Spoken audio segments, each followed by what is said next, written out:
Oh, I wanna dance with somebody. I wanna feel the heat. Would that somebody be me? Well, I'm not really the one that's saying this. This is our next guest.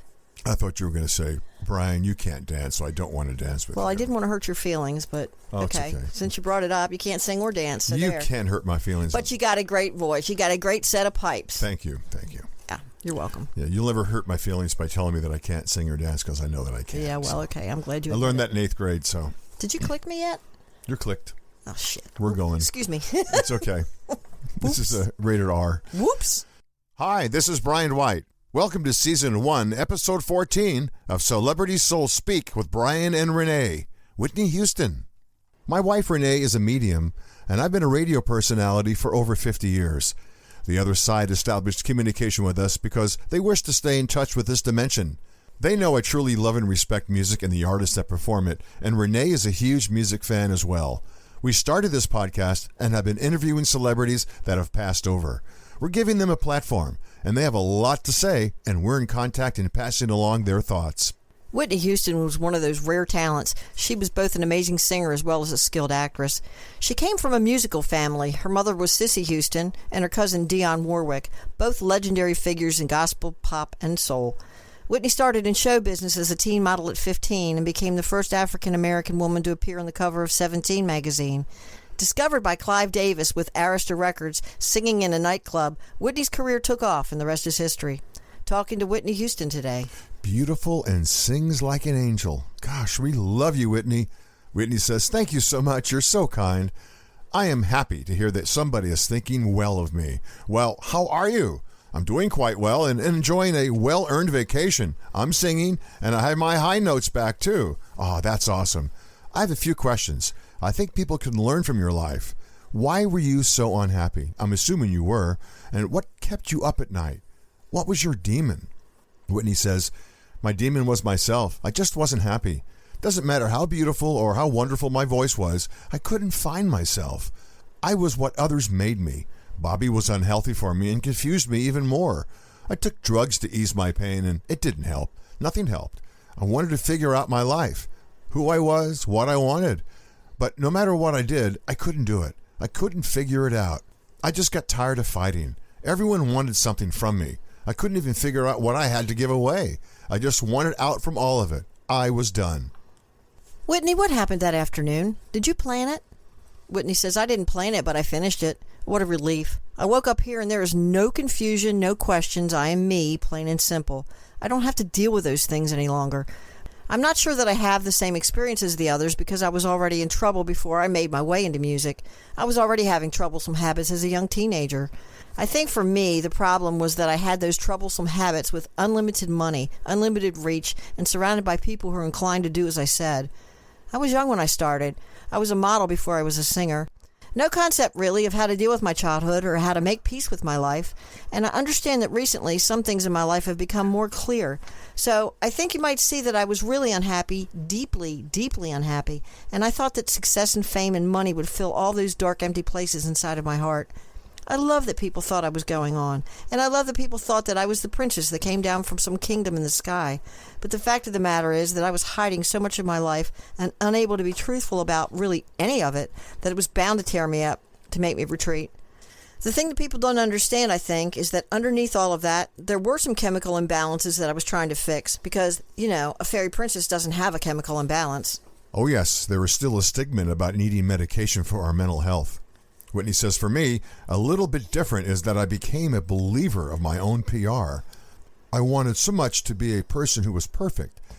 Airbrushed, and I wanted to be a person who didn't have any scandalous happening, and I wanted an unlimited string of #1 songs, and I never wanted to get old. I married somebody I did not love. I had children who I was too busy to care for. Children? Well, there were miscarriages, and I had a relationship I could not be honest about. I had a mother who disapproved of me. I had all of this fame and all of this glory and all of this pressure to continue to be ladylike. Ladies don't drink or smoke or swear. Ladies don't sweat. Ladies don't run. They don't yell. It's not a lot of fun being a lady. And I wanted something very different for my daughter. I wanted something very different so that she could maybe enjoy her life, go to school, find a career she loved, find a person she loved, even if it wasn't a man. And not to be me. I wanted her not to be me. My whole life was either trying to be Whitney Houston, the megastar, or Whitney Houston, the drug addict, and there wasn't any in between. What do you think creates such unhappiness so young, Whitney? Whitney says, if you're looking at a common thread, I think that what the others have said is right. It comes from being a person who's unhappy early on, and then having a talent that takes you out of the unhappy circumstances, but that doesn't fix anything because you're still unhappy. You want the family that loves you. You want the people around you to take care of you. My mother wasn't around. She was touring. As kids, we were expected to take care of ourselves, and I couldn't say anything. She was supporting us. She was doing what she could to bring money into the household to put food on the table. But that doesn't lessen the fact that she wasn't there when I needed her, and that here I was growing up with this voice that was bigger than me, and I didn't know what to do, how to handle it. What do you think is the link between an unhappy child and the druggie? Well, I think so much of our lives are formed when we're young. Those impressions are things that are going to last a lifetime because you change and grow so much. I think we don't get over our childhood traumas. We carry them with us, and in order to dull the voices or kill the pain, we take drugs or we drink alcohol or find a way to numb. Some will become sex addicts, like some people become a drug addict. We do those things to distract ourselves from the reality of how we really feel about our lives. That's what I think. Whitney says, I think you're looking at a whole group of 6 and 7 and 8-year-olds in adult bodies, and we're just all up there inhabiting our version of what we think happiness looks like. So for me, happiness was being the fairy princess in the ball gown with the tiara. That was who I was. And I think Michael was inhabiting his version of a prince. And I think that you've got some people who are trying to be some character in a video game. And I think you have some people who are looking at a character in a book.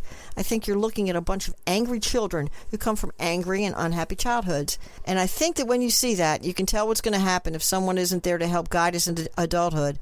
I'm an adult now. I figured out my issues. I'm still working on some things, but I figured out my issues. And I figured out happiness. And like I said, I got my high notes back. Yay, that's real important. Seems like you've got a lot figured out, Whitney. Can you share what you figured out? She says, it's funny. They were like there the whole time. I just couldn't see them because I was so sick. I'm looking forward to hearing your podcast. I understand you launched it, but I haven't listened because I just heard about this whole thing. But you better believe I'm going to tune in immediately so I can hear what you've been saying about all of us. I hope you do. These are your words. Whitney, was the music business responsible for some of your unhappiness?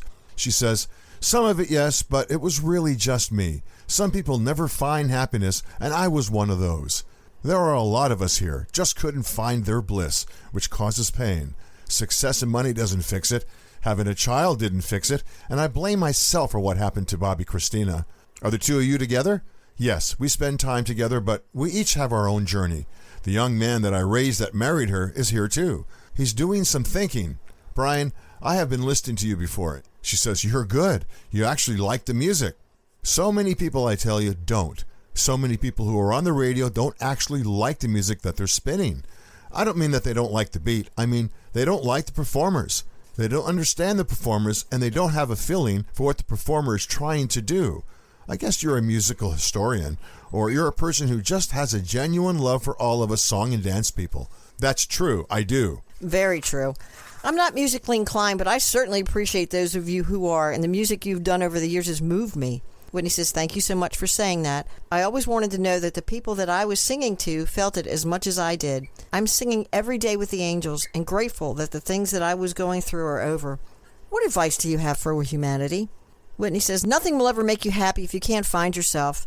Pray, ask for help from the universe. Don't take mind-altering substances. You won't be able to receive your direction. Thank you, Whitney. Thank you. My gosh, I feel honored. And so do I. Whitney Houston. Thanks for joining us. Join Celebrity Souls Speak on Facebook at facebook.com/The Celebrity Souls Speak. And check out Renee's blog at commonsenseinwilmingtonnc.blogspot.com. Sense spelled CENTS.